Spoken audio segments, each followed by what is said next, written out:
ഹരേ കൃഷ്ണ. എല്ലാവർക്കും മാധവത്തിലേക്ക് സ്വാഗതം. മഹാഭാഗവതത്തിൻ്റെ അവസാന ഭാഗങ്ങളിലേക്ക് നമ്മൾ കടക്കുകയാണ്. ഇന്ന് നമ്മൾ പറയാൻ പോകുന്ന വളരെ പ്രധാനപ്പെട്ട ഒരു ഭാഗം യദുവംശ നാശം. എല്ലാവരും വളരെ ശ്രദ്ധയോടു കൂടിയിരുന്ന് വേണം ഈ ഭാഗം കേൾക്കാനായിട്ട്. നമുക്ക് കഥാഭാഗത്തിലേക്ക് കടക്കാം. അങ്ങനെ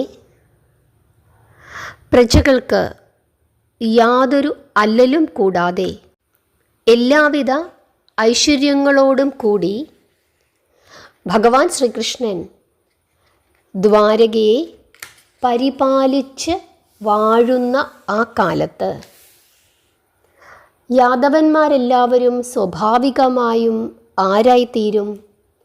അഹങ്കാരികളായിത്തീരും. അതുപോലെ തന്നെ അവർക്കൊരു പുതിയ ശീലം കൂടി ഉണ്ടായിരിക്കുന്നു. എന്താണത്? മദ്യപാനം.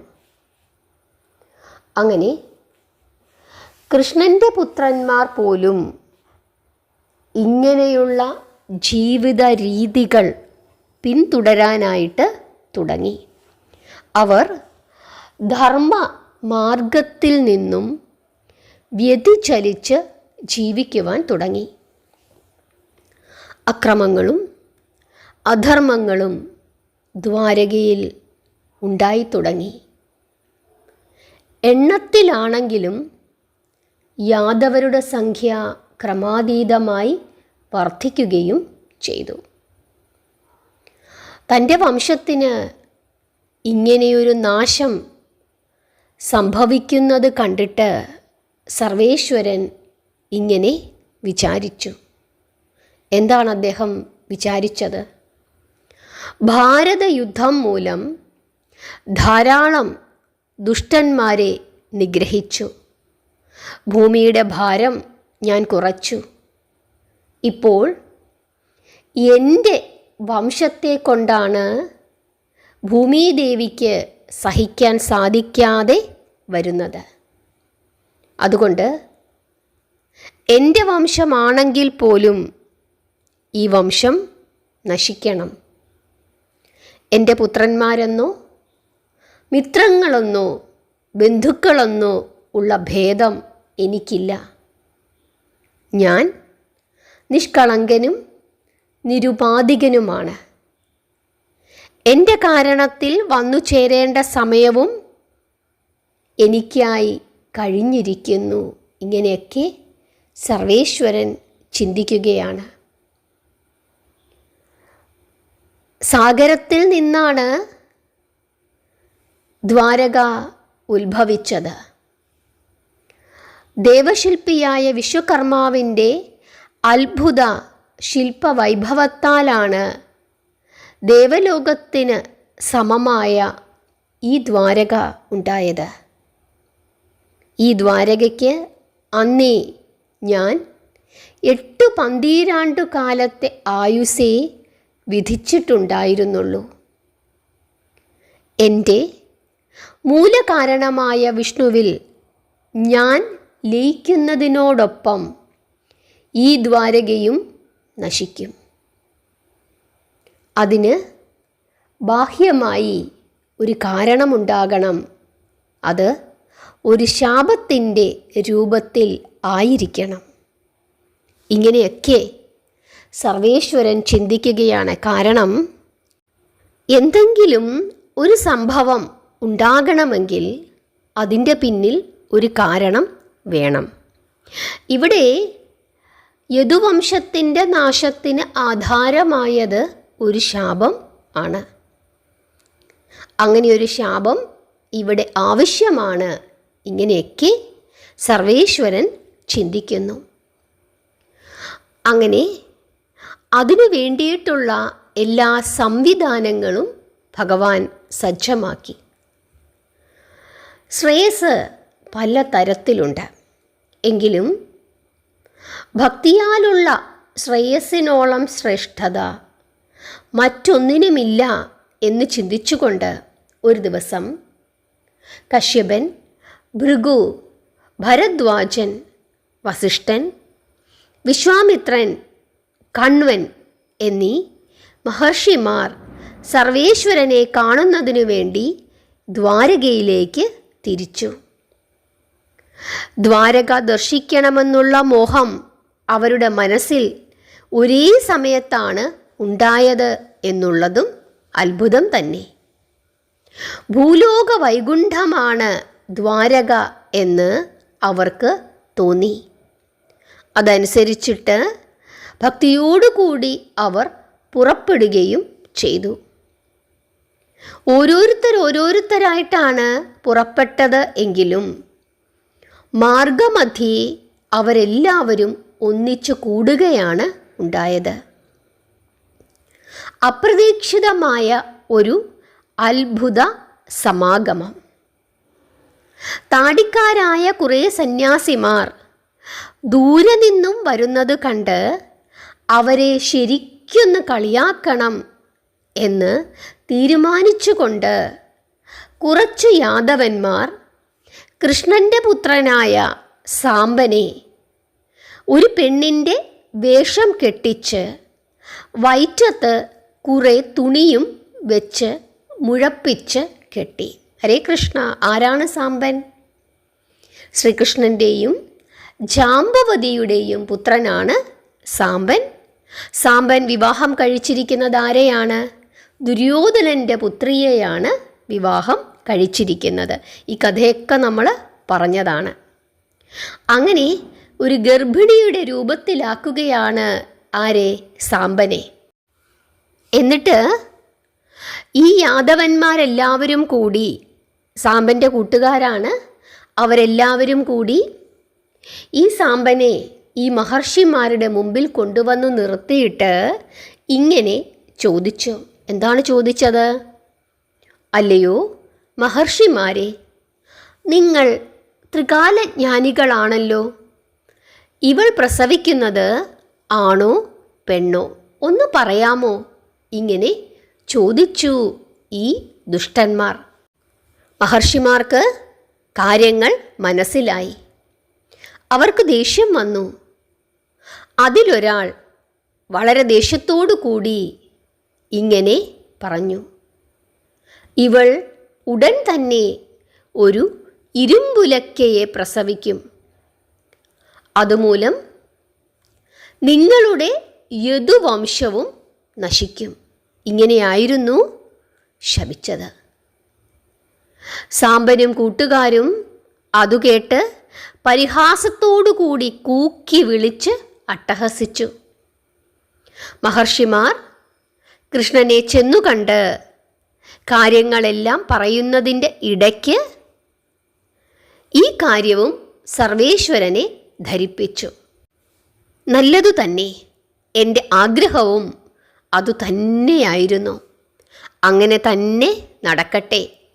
ഇങ്ങനെ ഭഗവാനും അരുളി ചെയ്തു.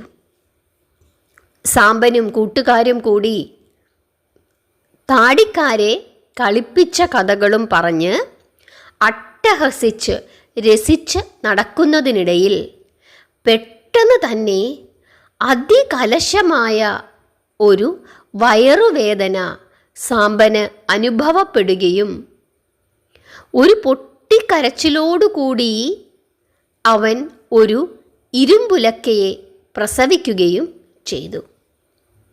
അത് കണ്ടതും കൂട്ടുകാരെല്ലാവരും അന്ധാളിച്ചു. അവർ പേടിച്ചു. അവർ ഓടി കൃഷ്ണൻ്റെ അടുത്ത് ചെന്നു.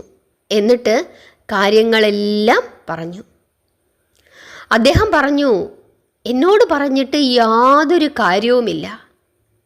പോയി ഉഗ്രസേന മഹാരാജാവിനോട് വിവരം പറയൂ.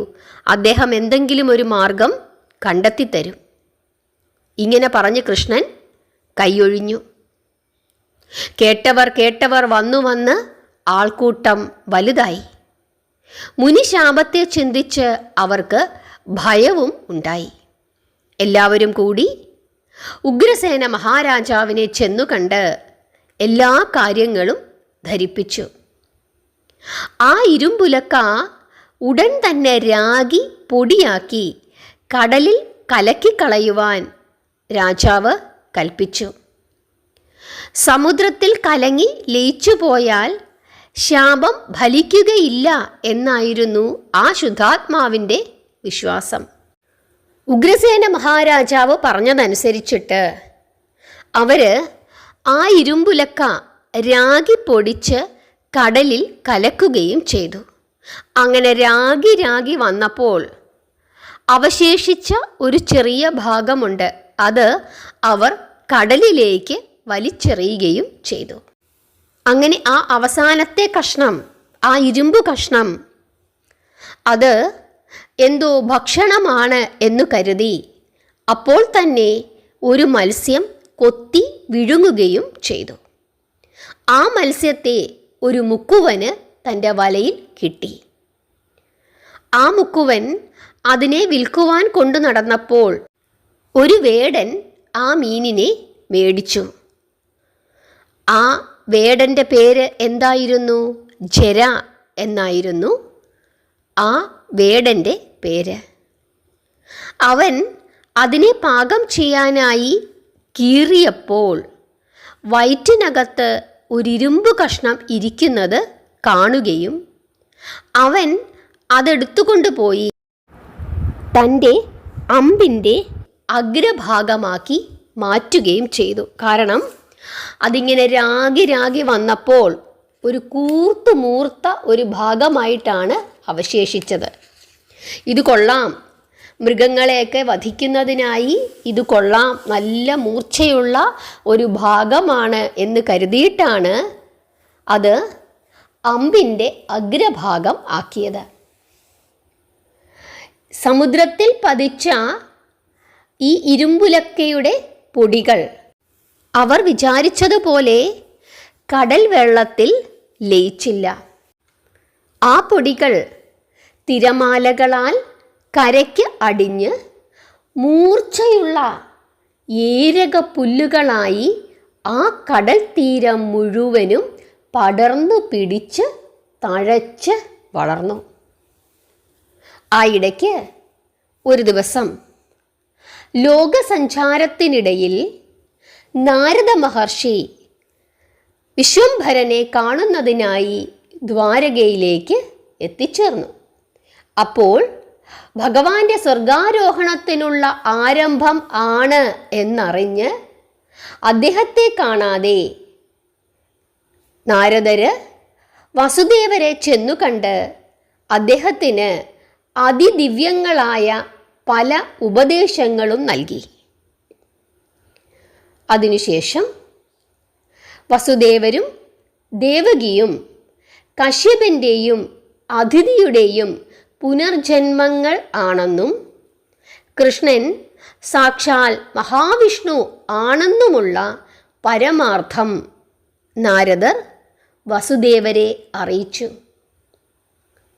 ലോകാനന്ദമൂർത്തിയുടെ നിര്യാണം അടുത്തിരിക്കുന്നു എന്നറിഞ്ഞ് ദേവന്മാരും ബ്രഹ്മദേവനും എല്ലാവരും തന്നെ ആകാശത്ത് നിരന്നു നിന്നു. എന്നിട്ട് അവർ സർവേശ്വരനെ സ്തുതിച്ചുകൊണ്ടേയിരുന്നു. അനവധി അവതാരങ്ങൾ ഭൂമിയിൽ ഉണ്ടായിട്ടുണ്ട് എങ്കിലും ധർമ്മം സ്ഥാപിക്കുന്നതിനു വേണ്ടി ഇത്ര ശ്രേഷ്ഠമായ ഒരു പുണ്യ അവതാരം കൃഷ്ണ അവതാരമല്ലാതെ മറ്റൊന്നില്ല എന്ന് ബ്രഹ്മദേവൻ ദേവന്മാരോടെല്ലാവരോടുമായി പറഞ്ഞ് കേൾപ്പിച്ചു. ഭഗവാൻ കൃഷ്ണൻ ആകാശത്തു നിരന്നു നിന്ന ബ്രഹ്മദേവനെയും ദേവന്മാരെയും എല്ലാവരെയും കണ്ടു. അദ്ദേഹം ബ്രഹ്മദേവനോട് ഇങ്ങനെ അരുളി ചെയ്തു: ഇപ്പോൾ യദുക്കൾക്ക് ധർമ്മം നശിച്ചിരിക്കുന്നു. അവർ ചെയ്യുന്ന അധർമ്മങ്ങളാൽ ഭൂമിദേവിക്കുള്ള ഭാരവും ദുസ്സഹമായി തീർന്നിരിക്കുന്നു. അതിനാൽ ധർമ്മം നിലനിർത്തുന്നതിന് വേണ്ടി ഞാൻ ഉടൻ തന്നെ യദുവംശം മുഴുവനും നശിപ്പിക്കും. എനിക്ക് വേണ്ടി ക്ഷണനേരം കൊണ്ടുണ്ടായ ദ്വാരക എൻ്റെ അന്തർധാനത്തോടുകൂടി സാഗരത്തിൽ താഴ്ന്നു പോകും. ഞാനും എൻ്റെ കാരണമായ വിഷ്ണുവിൽ തന്നെ ലയിക്കുകയും ചെയ്യും. എൻ്റെ അവതാരത്തിൻ്റെ ഉദ്ദേശം മുഴുവനും തീർന്നിരിക്കുന്നു. ഞാൻ അവതരിച്ചിട്ട് 106 വർഷമായി. ഹരേ കൃഷ്ണ. നിങ്ങൾക്ക് മനസ്സിലായോ? ഭഗവാൻ അവതരിച്ചിട്ട് 106 വർഷമായി എന്നാണ് സർവേശ്വരൻ പറയുന്നത്. ബ്രഹ്മദേവനും ദേവസമൂഹവും ഭഗവാനെ തൊഴുതു വന്നിച്ച് ആകാശത്ത് മറഞ്ഞു. ശ്രീകൃഷ്ണ പരമാത്മാവിൻ്റെ സ്വർഗാരോഹണം അടുത്തിരിക്കുന്നു എന്നറിഞ്ഞ് ഗന്ധർവന്മാരും മറ്റു ദേവന്മാരോടൊപ്പം ആകാശവീഥിയിൽ സദാ സഞ്ചരിച്ചു കൊണ്ടേയിരുന്നു. കാരണം അത്യത്ഭുതമായ ഒരു കാര്യമാണ് ഇനി സംഭവിക്കുവാൻ പോകുന്നത്. ആ കാലത്ത് ദ്വാരകയിൽ പല ദുർനിമിത്തങ്ങളും ദുശകുനങ്ങളും അടിക്കടി കാണപ്പെട്ടു. പാരിജാതവും ഇന്ദ്രസഭയും സ്വയം ആകാശത്തിലേക്ക് ഉയർന്നു. പാരിജാതം കാണുന്നില്ല, ഇന്ദ്രസഭയും കാണുന്നില്ല.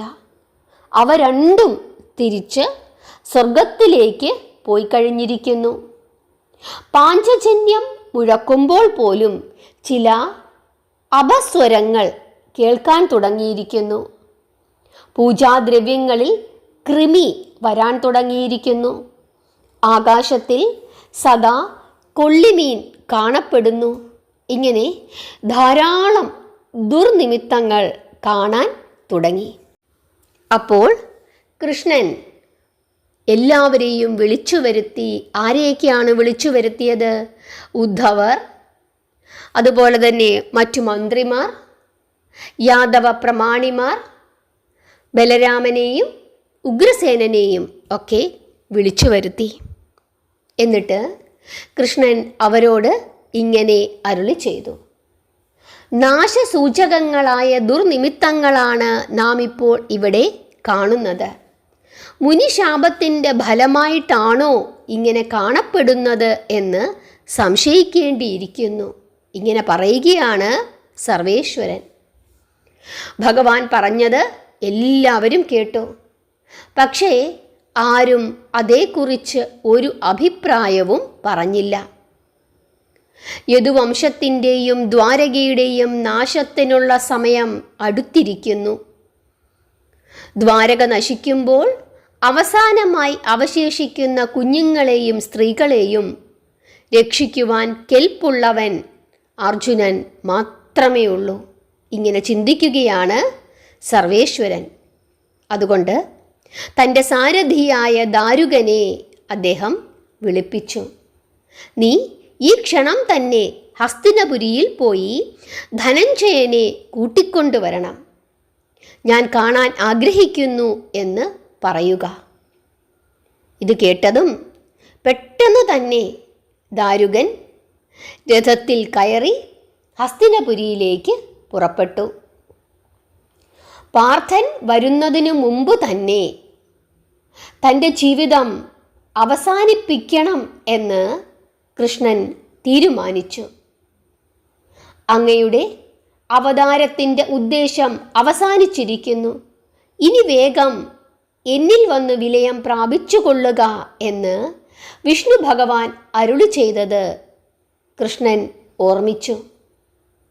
എല്ലാം തൻ്റെ മനസ്സിൽ അടക്കിക്കൊണ്ട് അദ്ദേഹം ബലരാമൻ്റെ അടുത്തു ചെന്ന് ഇങ്ങനെ പറഞ്ഞു: ജ്യേഷ്ഠ, പ്രകൃതിയിലെ വ്യത്യാസങ്ങളൊന്നും ജ്യേഷ്ഠനിപ്പോൾ കാണുന്നില്ലേ? പണ്ടില്ലാത്ത വണ്ണം പല ദുർനിമിത്തങ്ങളും ദ്വാരകയിൽ ഇപ്പോൾ കാണപ്പെടുന്നു. മഹർഷിമാരുടെ ശാപത്തിൻ്റെ ഫലം അനുഭവപ്പെടാൻ തുടങ്ങുകയാണോ എന്ന് തോന്നുന്നു. ദേവസഭയും പാരിജാതവും തനിയെ ആകാശത്തിലേക്ക് ഉയർന്ന് മറഞ്ഞു. വാഹനമായ ഗരുഡനെ കാണാനില്ല. ഗരുഡാങ്കിത കൊടിക്കൂറകളുടെ നിറം മങ്ങിയിരിക്കുന്നു. ധ്വജങ്ങൾ ചാഞ്ഞു നിൽക്കുന്നു. പാഞ്ചജന്യത്തിൻ്റെ പ്രണവ ശബ്ദത്തിനോടൊപ്പം അപശബ്ദങ്ങൾ മുഴങ്ങുന്നു. പൂജാദ്രവ്യങ്ങൾ മലിനപ്പെട്ട് അശുദ്ധമാകുന്നു. ആകാശത്ത് സദാ കൊള്ളിമീൻ മിന്നുന്നു. ഇതെല്ലാം എന്താണ് സൂചിപ്പിക്കുന്നത്? ദ്വാരകയ്ക്ക് എന്തോ ആപത്ത് വരാൻ തുടങ്ങുന്നു. ഗുരുജനങ്ങളോടും മന്ത്രിമാരോടും വൃദ്ധന്മാരോടും ഞാനിത് പറഞ്ഞപ്പോൾ അവർ ഒന്നും മിണ്ടിയില്ല. അതുകൊണ്ട് ഈ ആപത്തിൽ നിന്നും രക്ഷ നേടുന്നതിന് വേണ്ടി നമുക്കെല്ലാവർക്കും കൂടി ഒരു കാര്യം ചെയ്യേണ്ടതായിട്ടുണ്ട്. പ്രഭാസ തീർത്ഥത്തിൽ പോയി വ്രതം അനുഷ്ഠിച്ച് ദേവപ്രീതി വരുത്തണം. ദേവകൾ പ്രസാദിച്ചാൽ മുനികളുടെ ശാപം ഫലിക്കുകയില്ല. ഇങ്ങനെ സർവേശ്വരനായ ശ്രീകൃഷ്ണൻ ബലരാമനോട് പറഞ്ഞു. ബലരാമൻ അനന്തൻ്റെ അവതാരമാണെങ്കിലും ഇപ്പോൾ മായയാൽ ബന്ധിതനാണ്. അതുകൊണ്ട് തന്നെ അദ്ദേഹത്തിന് പ്രത്യേകിച്ചൊന്നും തോന്നിയില്ല. അനുജൻ്റെ അഭിപ്രായത്തിനോട് ബലരാമൻ യോജിച്ചു. അതനുസരിച്ചിട്ട് ബലരാമൻ വൃദ്ധന്മാരായ മന്ത്രിമാരെയും യാദവ പ്രമാണികളെയും ഉഗ്രസേനൻ, ശൂരസേനൻ തുടങ്ങിയ ഗുരുജനങ്ങളെയും വിളിപ്പിച്ചു. എന്നിട്ട് കാര്യങ്ങളെല്ലാം പറഞ്ഞു. അപ്പോൾ കൃഷ്ണൻ അവരോട് പറഞ്ഞു, ധാരാളം ദുർനിമിത്തങ്ങൾ നാം ഇപ്പോൾ ഇവിടെ കാണുന്നുണ്ട്. മുനികളുടെ ശാപം ഫലിക്കാൻ പോവുകയാണോ എന്നു ഞാൻ സംശയിക്കുന്നു. ഇതിൻ്റെ ഒരു ശാന്തിക്കായി നാം എല്ലാവരും ഉടൻ തന്നെ പ്രഭാസ തീർത്ഥത്തിൽ പോയി പുണ്യസ്നാനം ചെയ്ത് സർവപാപങ്ങളും നശിക്കാനായി പ്രാർത്ഥിക്കുകയും വേണ്ട പൂജകൾ ചെയ്യുകയും വേണം. ദേവപ്രീതി വരുത്തുവാൻ വ്രതങ്ങളും അനുഷ്ഠിക്കണം. പണ്ട് ഈ പ്രഭാസ തീർത്ഥത്തിൽ സ്നാനം ചെയ്ത് പലരും ശാപദോഷം പരിഹരിച്ചിട്ടുണ്ട്. ദക്ഷൻ ചന്ദ്രനെ ശപിച്ചപ്പോൾ ചന്ദ്രൻ ഈ തീർത്ഥക്കരയിൽ വന്ന് സ്നാനം ചെയ്താണ് ശാപമോചനം നേടിയത്. അതിനാൽ ഇനി ഒട്ടും വൈകണ്ട, നമുക്കെല്ലാവർക്കും കൂടി പ്രഭാസ തീർത്ഥത്തിൽ പോയി സ്നാനം ചെയ്ത് ദേവപൂജകൾ നടത്തി നമ്മുടെ ശാപത്തിന് മോചനം വരുത്തണം. ജ്യേഷ്ഠൻ്റെ അഭിപ്രായ പ്രകാരമാണ് ഞാനിത് നിങ്ങളോട് പറയുന്നത്. എല്ലാവരും ശ്രദ്ധിക്കുക. ഇങ്ങനെ പറയുകയാണ് സർവേശ്വരൻ. കൃഷ്ണൻ്റെ ഉപദേശമനുസരിച്ച് യാദവന്മാരെല്ലാവരും സ്ത്രീകളും കുഞ്ഞുകുട്ടികളും ഒഴിച്ചുള്ള സർവ യാദവന്മാരും മുനിശാപഭീതരായി പ്രഭാസ തീർത്ഥത്തിലേക്ക് പോകുവാൻ ഒരുങ്ങി. ചിലർ രഥങ്ങളിലും ചിലർ നടന്നും ചിലർ ശകടങ്ങളിലും അതായത് വണ്ടികളിലും ഒക്കെയായിട്ട് പ്രഭാസ തീർത്ഥക്കരയിലേക്ക് പുറപ്പെട്ടു. ആ സമയം ഉദ്ധവർ മാത്രം അവരുടെ കൂടെ പോയില്ല. ആ ഭക്തോത്തമൻ ഉദ്ധവർ കൃഷ്ണൻ്റെ അടുത്തു വന്ന് സാഷ്ടാംഗം നമസ്കരിച്ചുകൊണ്ട് കരയുകയാണ്.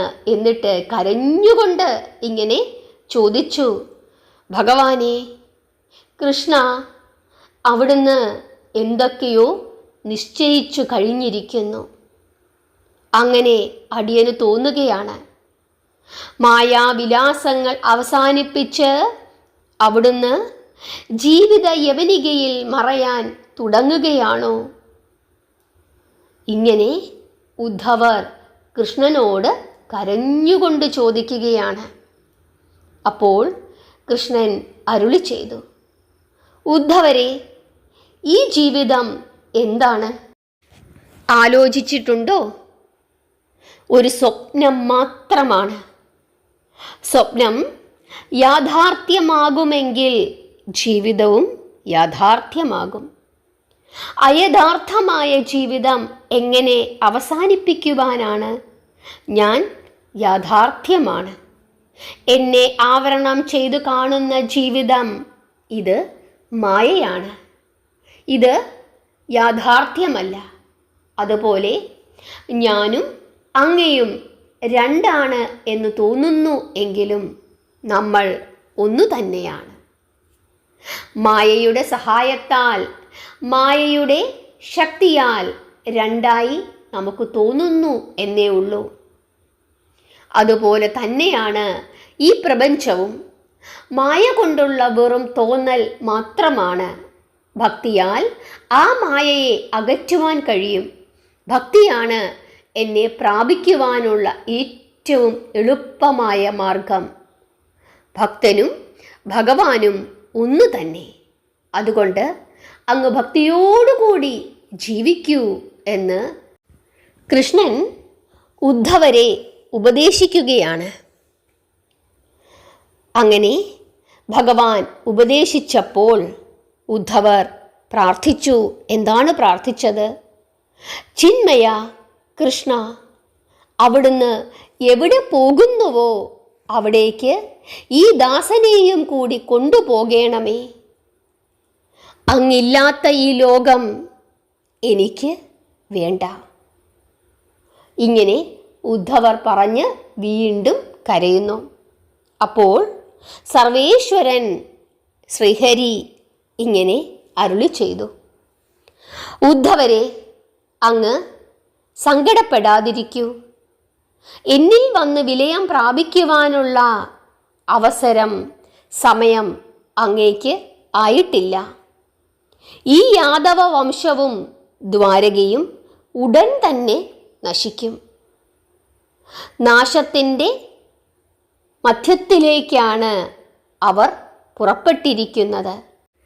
പ്രഭാസ തീർത്ഥക്കരയിലേക്ക് ശാപമോചനത്തിന് വേണ്ടി പോയിരിക്കുന്നവർ ധർമ്മത്തെ വെടിയും, മദ്യപാനം ചെയ്യും, എന്നിട്ട് മതോന്മത്തരായി തീരും. ധർമ്മം നശിക്കും. അതുകൊണ്ട് തന്നെ അവർ നശിക്കണം. അധർമ്മികളിൽ ഞാൻ ദയാലുവല്ല. ഞാൻ ഉടൻ തന്നെ ഈ ഭൂതലം വെടിഞ്ഞ് എൻ്റെ കാരണമായ വിഷ്ണുവിൽ ലയിക്കും. അതോടുകൂടി ദ്വാരകയെ സാഗരം വിഴുങ്ങും. അർജുനന് ഞാൻ ആളെ അയച്ചിട്ടുണ്ട്. അവൻ വന്ന് അവശേഷിക്കുന്ന സ്ത്രീകളെയും കുഞ്ഞുങ്ങളെയും രക്ഷിക്കും. പരസ്പര കലഹത്തിൽ കൂടി ശ്രേഷ്ഠന്മാരായ യാദവ വംശം ഇപ്പോൾ നശിക്കും. അതു കണ്ടുകൊണ്ട് വേണം എനിക്ക് വൈകുണ്ഠത്തിലേക്ക് പോകുവാൻ. ഭക്തോത്തമനായ അങ്ങ് ഇതൊന്നും കാണുവാൻ ഇവിടെ നിൽക്കണ്ട. നേരെ ബദര്യാശ്രമത്തിൽ പോയി നരനാരായണ മൂർത്തിയെ തപസ്സു ചെയ്ത് എന്നിൽ വിലയം പ്രാപിച്ചു കൊള്ളുക.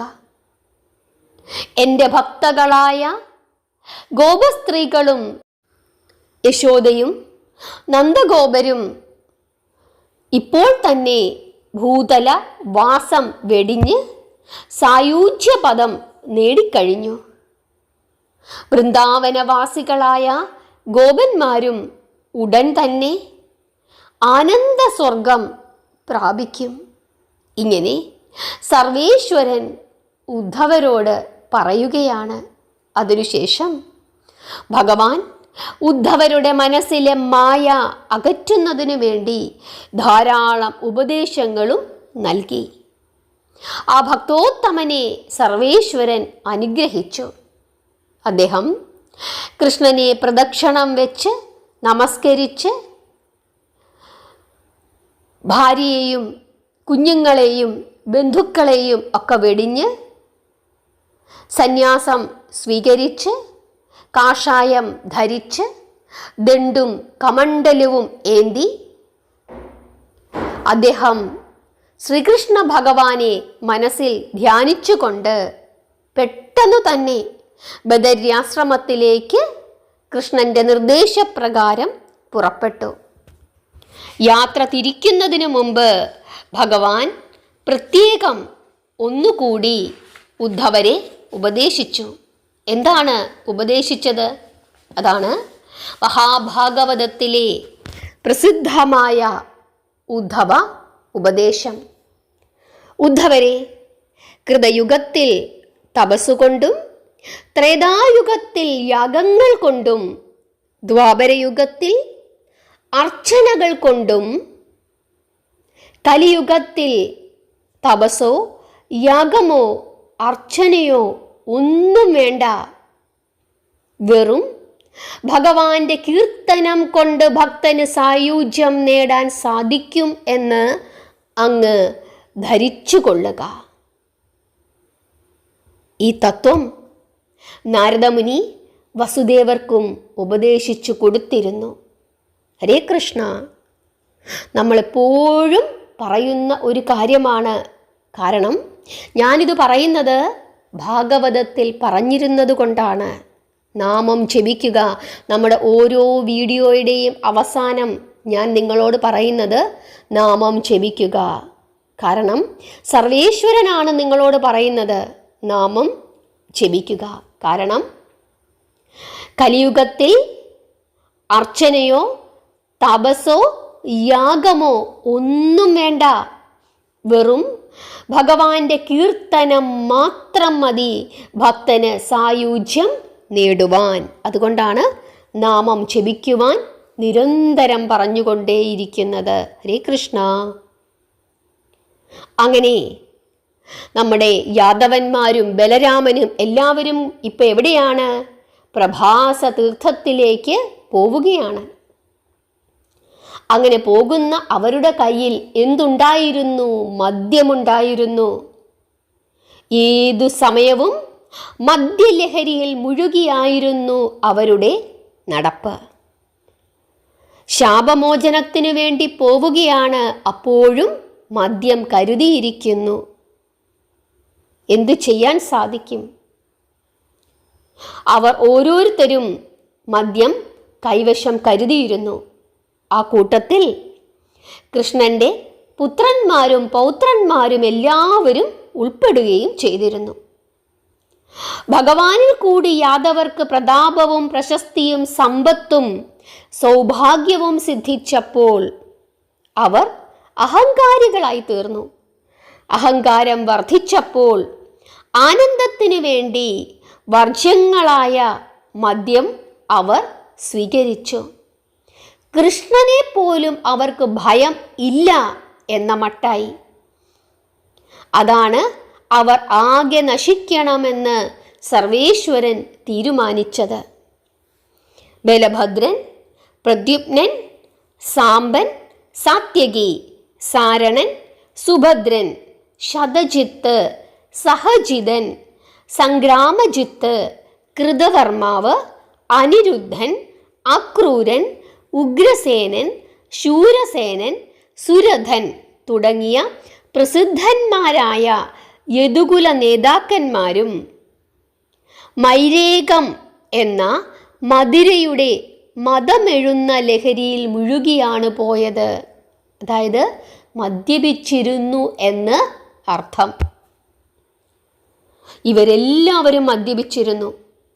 നല്ല വസ്ത്രങ്ങളും സ്വർണമാല്യങ്ങളും അമ്പ്, ഖഡ്ഗം, ഗദ തുടങ്ങിയ ആയുധങ്ങളും ധരിച്ച് ആർപ്പു വിളിച്ച് ഒരു ഘോഷയാത്രയായിട്ടാണ് പോകുന്നത്. വേണ്ടപ്പോൾ കുടിക്കുവാനുള്ള മദ്യവും അവർ പാത്രത്തിലാക്കി തോളിൽ തൂക്കിയിരുന്നു. നിങ്ങൾക്ക് ആ കാഴ്ച കാണാൻ സാധിക്കുന്നുണ്ടോ? ഹരേ കൃഷ്ണ. യാത്ര അവസരത്തിൽ കൃഷ്ണൻ തങ്ങളുടെ കൂടെ ഉണ്ടോ എന്ന് അവരാരും അന്വേഷിച്ചില്ല. അവർക്ക് അന്വേഷിക്കുവാൻ തോന്നിയതും ഇല്ല. അവർ പുറപ്പെട്ടു കഴിഞ്ഞപ്പോഴാണ് ഭഗവാൻ ഉദ്ധവർക്ക് ഉപദേശം നൽകിയത്.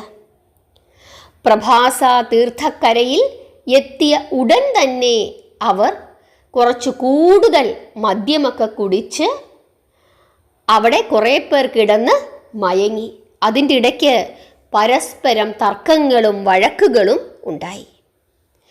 ഭാരതയുദ്ധത്തിൽ ദ്രോണപുത്രനായ അശ്വത്ഥാമാവ് പാഞ്ചാലി നന്ദനന്മാരെ ചതിയാൽ ഉറക്കത്തിൽ വെട്ടിക്കൊന്നതിന് കൂട്ടുനിന്ന കൃതവർമാവ് ഒരു യാദവന് യോജിച്ച നീതിധർമ്മമാണോ ചെയ്തത് എന്ന് സാത്യകി ചോദിക്കുകയാണ്. അതേ തുടർന്ന് അവർ തമ്മിൽ അതിഘോരമായ വാക്കുതർക്കമായി. അത് മൂത്ത് അങ്ങോട്ടും ഇങ്ങോട്ടും ആയുധമെടുക്കുകയും ചെയ്തു. അതോടുകൂടി അന്ധകന്മാരും വൃഷ്ണികളും ഭോജന്മാരും രണ്ടു ചേരികളായി തിരിഞ്ഞ് പരസ്പരം യുദ്ധം ചെയ്യുവാനും തുടങ്ങി. ബന്ധുക്കളെന്നില്ല, മക്കളെന്നില്ല, ആരാണ് എന്ന് പോലും പരസ്പരം തിരിച്ചറിയാതെ അവർ തമ്മിൽ അങ്ങോട്ടും ഇങ്ങോട്ടും വെട്ടുകയാണ്, യുദ്ധം ചെയ്യുന്നു. സ്വന്തക്കാർ മരിച്ചു വീഴുന്നു. ആർക്കും ഒരു പരാതിയുമില്ല, വിഷമവും ഇല്ല. വെട്ടും കുത്തും അസ്ത്രപ്രയോഗങ്ങളും ഗദാപ്രഹരങ്ങളും പിന്നെയും അതിഘോരം നടന്നുകൊണ്ടിരുന്നു. അവിടെ തുടർന്ന് കാണാൻ സാധിച്ചത് മരണത്തിൻ്റെ ഉത്സവമായിരുന്നു. വൃദ്ധനായ ഉഗ്രസേനനും ശക്തനായ ബലരാമനും ആ യുദ്ധത്തിൽ പങ്കുകൊണ്ടു എന്നുള്ളതാണ് ഏറ്റവും സങ്കടകരമായ അവസ്ഥ. പ്രദ്യുമ്നൻ, അനിരുദ്ധൻ, അക്രൂരൻ, സുമിത്രൻ, സംഗ്രാമജിത്ത്, സാരണൻ, സാമ്പൻ, സഹജിത്ത്, ധനു തുടങ്ങിയ യാദവ നേതാക്കളെല്ലാവരും അങ്ങോട്ടും ഇങ്ങോട്ടും വെട്ടിയും കുത്തിയും അടിച്ചും ഇടിച്ചും പരസ്പരം കൊന്നും ചത്തും യമലോകം പോകി. സാത്യകിയും കൃതവർമാവും എല്ലാവരും തന്നെ മരണമടഞ്ഞു. പിന്നെയും യുദ്ധം തുടരുകയാണ്. രക്തപ്പുഴകൾ. യുദ്ധം ചെയ്ത് വില്ലുകൾ ഒടിഞ്ഞു. അങ്ങനെ ആയുധങ്ങൾ അവസാനിച്ചപ്പോൾ മൂർച്ചയുള്ള ഏരകപ്പുല്ലുകൾ പറിച്ച് അങ്ങോട്ടും ഇങ്ങോട്ടും വെട്ടുകയും എയ്യുകയും ചെയ്തു. വാരി അവർ ആ പുല്ലുകൾ പരസ്പരം എറിഞ്ഞു. വാളിനേക്കാൾ മൂർച്ചയുള്ളതായിരുന്നു ഏരക പുല്ലുകൾ. ഏരക പുല്ലുകൾ കൊണ്ടുള്ള അടിയും ഇടിയും ഏറ്റ് ഉഗ്രസേനൻ, ശൂരസേനൻ മുതലായ പ്രമാണികൾ എല്ലാവരും തന്നെ കൊല്ലപ്പെട്ടു. അങ്ങനെ യദുവംശം നശിക്കുകയാണ്. ഇതെല്ലാം കണ്ടുകൊണ്ട് അവിടെ ഒരാൾ നിൽക്കുന്നുണ്ടായിരുന്നു. ആരാണത്? ബലരാമൻ. ബാക്കിയുള്ള സർവ യാദവ നേതാക്കളെയും, അതായത് പിന്നീട് കുറച്ചാളുകൾ അവിടെ അവശേഷിച്ചിരുന്നു, അവരെ എല്ലാവരെയും ബലരാമൻ തൻ്റെ ആയുധം കൊണ്ട്, അതായത് കലപ്പ കൊണ്ട് അടിച്ചു കൊന്നുകളയുകയും ചെയ്തു. അങ്ങനെ ഒരു യാദവൻ പോലും അവിടെ അവശേഷിച്ചില്ല എന്നുള്ളതാണ് പരമമായ സത്യം. ബലരാമൻ ദേഷ്യം കൊണ്ട് വിറയ്ക്കുകയാണ്. കുറച്ചു കഴിഞ്ഞപ്പോൾ ബലരാമൻ്റെ ദേഷ്യം അല്പമൊന്ന് ശാന്തമായി.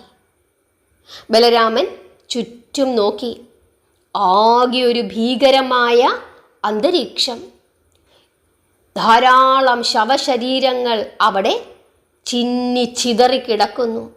അതിദാരുണമായ കാഴ്ച.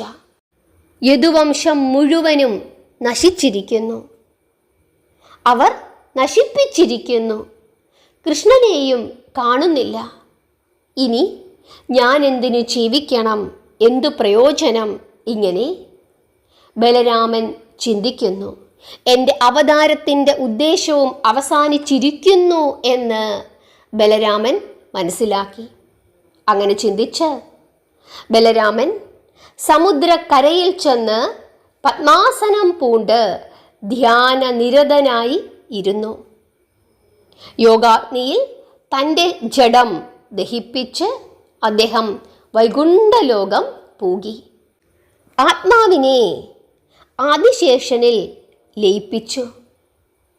അദ്ദേഹത്തിൻ്റെ ശരീരം യോഗാഗ്നിയിൽ ദഹിച്ചുകൊണ്ടിരിക്കെ സ്വർണവർണ്ണ നിറമുള്ള സ്വർണവർണ്ണ പ്രഭയോടുകൂടിയ ഒരു സർപ്പം അദ്ദേഹത്തിൻ്റെ മുഖത്തു നിന്നും സാവധാനം പുറത്തേക്ക് ഇഴഞ്ഞു വന്ന് സാഗരത്തിൽ മുങ്ങി അന്തർധാനം ചെയ്തു.